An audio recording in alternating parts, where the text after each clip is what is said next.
పోతన భాగవతము వరాహావతారంబు. ఈ కథను మనం తెలుసుకుంటున్నాం.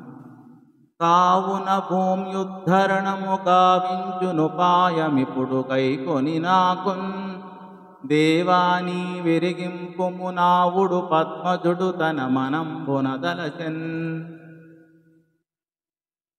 కావున భూమ్యుద్ధరణము కావించునుపాయమిప్పుడు కైకొని నాకున్ దేవాని విరిగింపుము నావుడు పద్మజుడు తన మనంబునదలచెన్. అందుచేత ఓ బ్రహ్మదేవ, ఇప్పుడు భూమిని ఉద్ధరించే ఉపాయము ఆలోచించి నన్ను అనుగ్రహించు అని స్వయంభువుడు పలుకగా బ్రహ్మదేవుడు తన మనస్సులో ఇలా అనుకున్నాడు.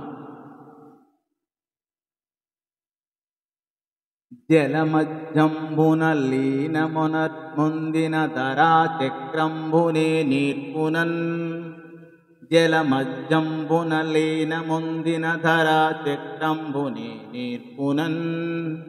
నిలుపన్ వచ్చును పూర్వమందు జగముల్ నిర్మించు నాడాది అప్పుల పుట్టించిన మీద నవ్వ సుమతిం పుట్టించింది.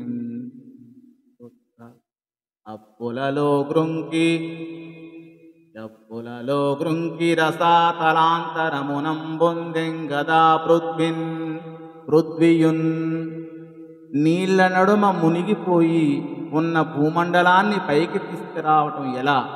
లోకాలను సృష్టించేటప్పుడు ముందు నీళ్లను పుట్టించాను, తరువాత భూమిని సృష్టించాను.